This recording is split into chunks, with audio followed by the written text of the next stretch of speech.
Hi guys, I'm the home distiller and I'm doing finally part 2 of the dry aged ribeye video. I'm sorry about the delay on that if people have been waiting. I have had some requests, but I've had glandular fever and I've currently got a cold and I was calling to work on the day and excuse, but I've done it and it's been hanging for about 2 weeks longer than I normally would hang it, so it's been up for 6 weeks. Okay, there's 3 things that you'll need to cut up a dry aged ribeye. One being the dry aged ribeye. The other 2 being a knife and a hacksaw. Now you want the hacksaw to have a fairly coarse blade. It could be even coarser than this one, if it will focus on it. There we go. So it's a 18 tooth, I think.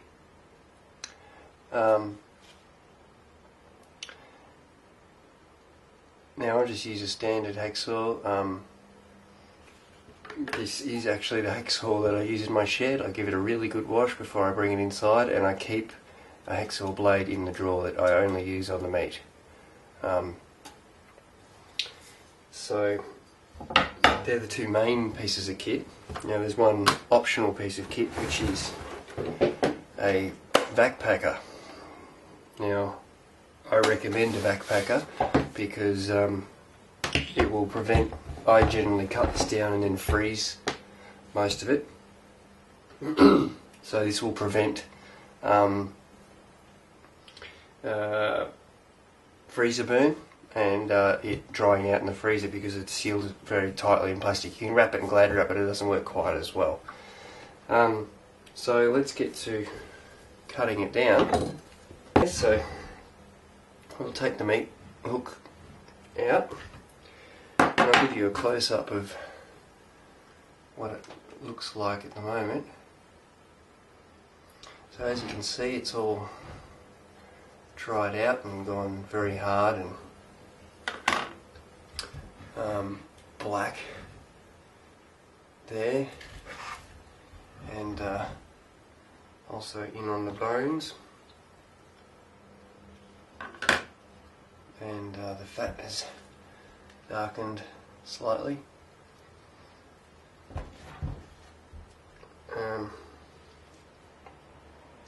So the first step is to remove the cap, which is this large piece here. So everything above this line here will come off, and the easiest way to do that is with a bit of brute force.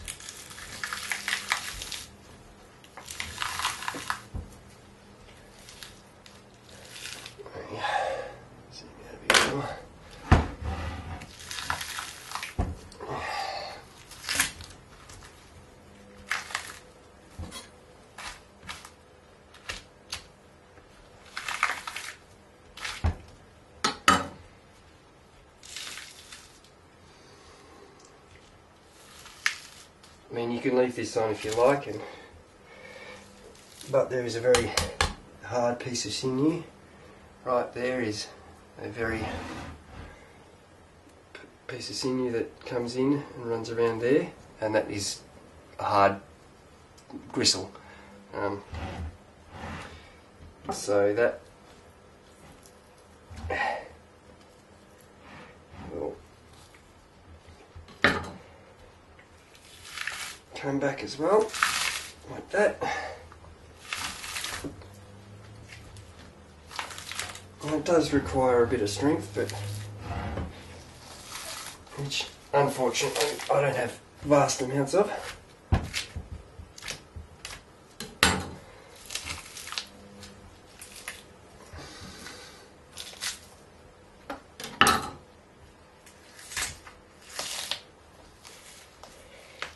So you just run your fingers in and dial this down and away.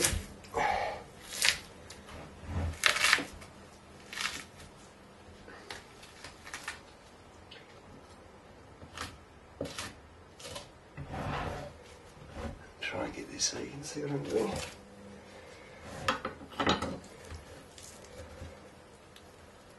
Yeah.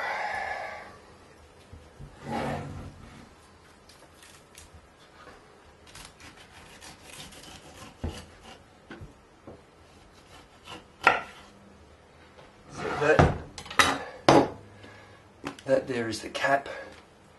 There is a lot of meat there, and underneath that piece of sinew there's another big piece of meat that runs down there. We will clean that out, and that will be, you can cut it into strips. The grain of the meat runs this way, kind of in a fan pattern, radiating from there. You can cut that for stir fries and that kind of thing, but I personally just mince it up and it makes fantastic burgers. The dry aged flavour is beautiful. So we'll pop that out of the way. Okay, so now we've gotten that far. I generally don't do much more cleaning above that. That's pretty much ready to start cutting the steaks off.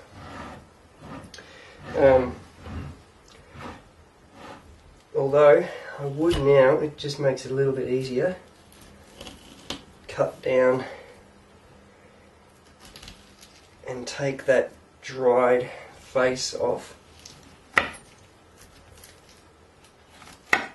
mean, you will have, there has been none on this piece, but I have had somewhere that I've had a tiny couple of little sprouts of mould, and so if you take this piece off, then you eliminate any of that. So there's that piece, and as you can see inside, there he is. Let me zoom in on that. Beautiful dark red meat. Now it'll change a bit more colour than that, but so once we've got down to there, get our knife and you run down between, if I can get this so you can see, there's each light patch here is a bone. There. So we cut down, straight down in between there, and then we will hack with the hacksaw. So we'll cut, if I can get it right on the screen, cut straight down through here, and then hack the bone off there, snap that back, and then simply trim down along the chine bone and take the steak off. So, get our knife and you run parallel with the face there, so I'll be cutting in line with that and trying to get straight down in between the bone.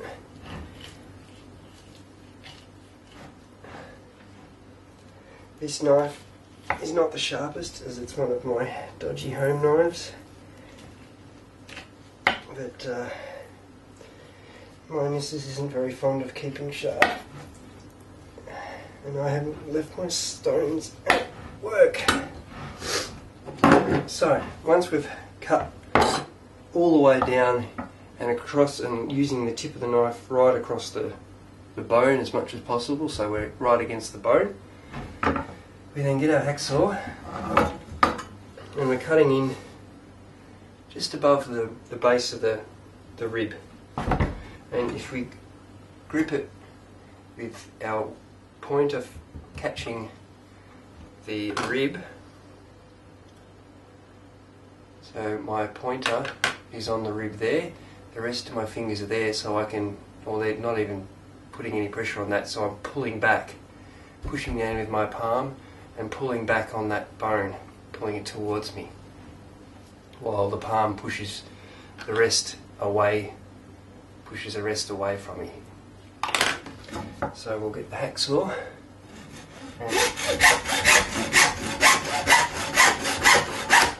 until we hear it snap, and now that bone's free. So once it's snapped there, we just pull back and work around in there with the tip of the knife. And then once we expose in there's a small sinew, it's called a knuckle, in there. Once that's exposed, we start going around behind that and working straight down towards the chine bone. And then once she's flopped away, I'll just poke the knife in and make sure it's right down at the base. And then while peeling the steak away, work the knife along until you have your first, and the first is generally not the prettiest because it's got most of the drying and the air exposures on that side, so that's the, oops, sorry, completely out of shot.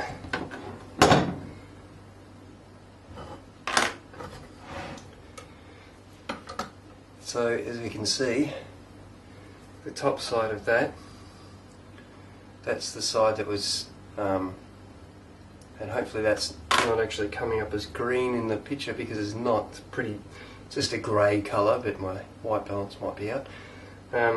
So this is the side that was exposed to the air and had that piece attached to it, and that side there is what the rest of them will look like. Just a beautiful red colour, and it's, as you can see, it's very soft and be beautiful and tender. So that's our first steak, and we just I'll grab a plate, I'll just pop that out of the way, and we simply continue the process straight down between, and then working the tip forward and down.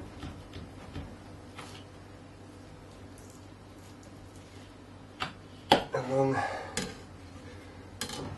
the bone, and then with our hacksaw, a couple of nice decisive strokes until you hear the snap, and then we work. I'll see if I can get a nice tight shot of that for you.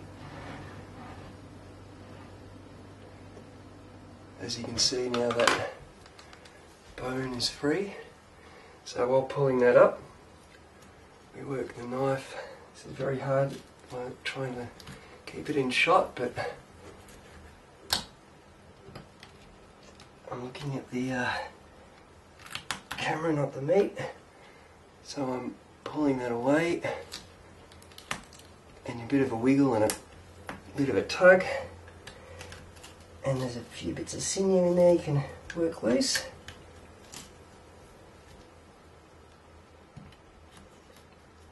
And then you'll see that piece of gristle there, and there's another flat piece there.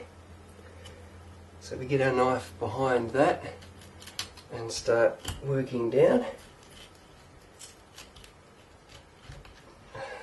like so. And then while pulling it out and away, we work underneath, taking care to make sure we're trimmed down through there, and then working up and away.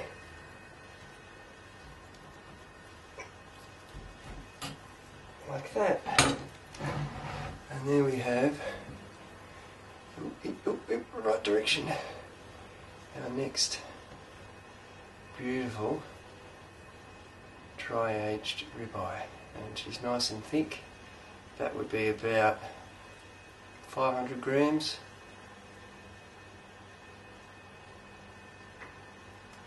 Just like that. And there's this piece of sinew on the back here that I'll trim off, clean it up a little bit, trim off around here all this oxidised piece here, and that'll be ready to rock. So the main thing we need to clean up on this is just this piece on the end, just this bit around the bone. I wouldn't worry about this too much, and any sinew in this flat piece, which is fairly small in this, so to trim up around the bone, it's a bit easy as pie. Cut down, roll it around like that, and then work it off. I mean, in the restaurant, I would French that.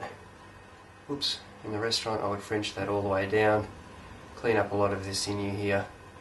But for home, where you want as much, you know, you're not fussed about chewing a bit.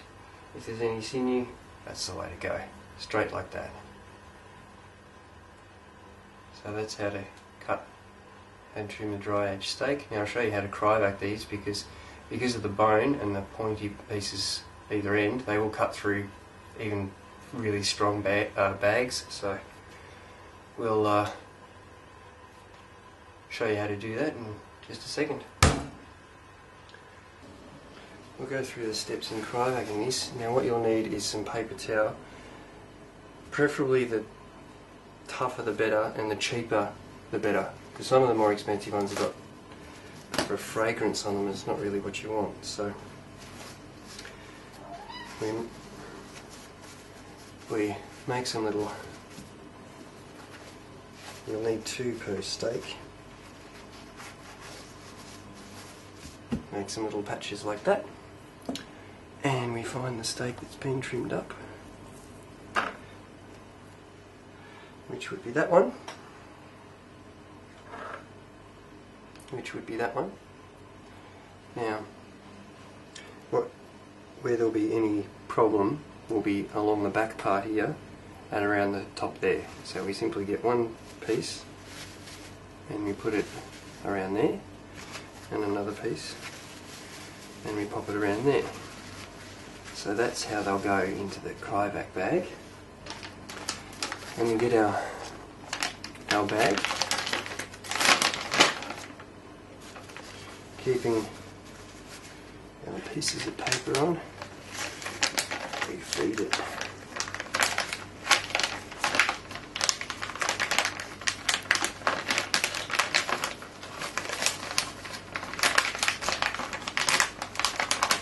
Into a bag, like so.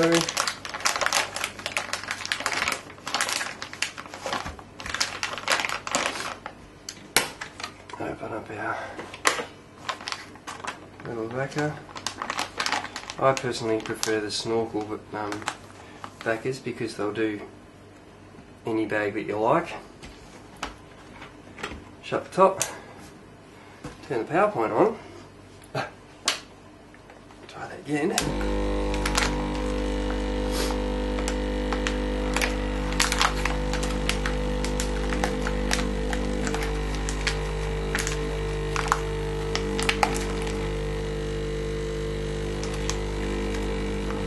Making sure we push in any air and let the bag hold up as much as possible, and then we seal. And hopefully you haven't got a bag with a hole in it.